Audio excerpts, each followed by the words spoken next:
Le soir étant venu, la barque était au milieu de la mer, et Jésus était seul à terre. Il vit qu'ils avaient beaucoup de peine à ramer, car le vent leur était contraire. À la 4e veille de la nuit environ, il alla vers eux, marchant sur la mer, et il voulait les dépasser. Marc 6, 47, 48. Le Seigneur veille pour savoir si nous persévérons ou si nous renonçons. Il attend pour savoir si nous avançons ou si nous reculons. Ses yeux sont sur vous et sur moi. Il est attentif à chacun de nos pas sur le chemin. Il sait très bien combien grandes sont nos tentations et difficiles les situations que nous rencontrons sur notre route. C'est pourquoi il ne permettra pas de nous voir souffrir au-delà de la 4e veille. À l'heure la plus sombre, le Seigneur viendra. Car n'est-il pas déjà aussi mort pour nous et n'est-il pas aussi monté aux cieux pour prier en notre faveur, connaissant toutes nos épreuves? Lorsque le ciel sera le plus sombre, il reviendra. Dans le verset 48, quelque chose de particulier se trouve mentionné. Il est dit clairement que le Seigneur voulait passer à côté d'eux. Beaucoup de personnes sont surprises lorsqu'elles lisent cela. On a l'impression que le Seigneur ne se dirigeait pas vers les disciples. Mais en réalité, il n'y a ici aucun problème, car puisque le Seigneur avait ordonné à ses disciples de passer vers l'autre, Bethsaïda, il voulait se diriger tout naturellement vers Bethsaïda, en descendant de la montagne. Le Seigneur ne se dirigeait pas ailleurs pour veiller sur eux.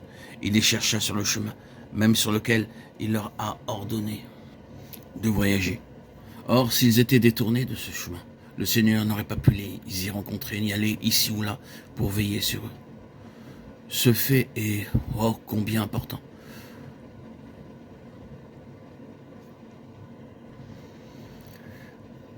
Si le Seigneur m'ordonne d'être à tel endroit, je vais plutôt à un autre.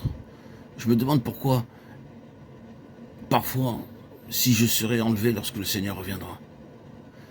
Car nous serons tous enlevés à condition de nous trouver sur le chemin déterminé pour nous par le Seigneur. Et ne se pourrait-il pas que je sois laissé lors de l'enlèvement si je n'y suis pas dans celui qui a été déterminé pour moi?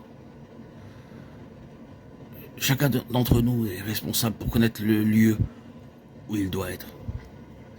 Et il monta vers eux dans la nacelle et le vent tomba. Aussitôt que le Seigneur est là, tout va très bien. Louez et remerciez Dieu, car si l'opposition du vent persiste, il n'en sera pas toujours ainsi. Et bien qu'il soit dur de ramer, nous ne ramerons pas toujours. Peut-être que le Seigneur est déjà en chemin. Nous devons consentir à supporter la souffrance sur terre, parce que derrière nous, le Seigneur est mort pour nous, et que devant nous, le Seigneur revient. L'amour de Christ nous pousse par derrière, et nous avons l'espérance de son retour, nous attirant par devant.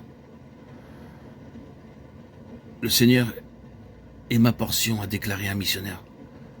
C'est pourquoi je renonce, et je peux renoncer à tout. Les yeux du Seigneur sont sur nous. C'est pourquoi n'ayons aucune crainte de devoir souffrir. Dans le cas où nous nous détournerions par crainte de la souffrance, toutes nos souffrances passées l'auraient été en vain.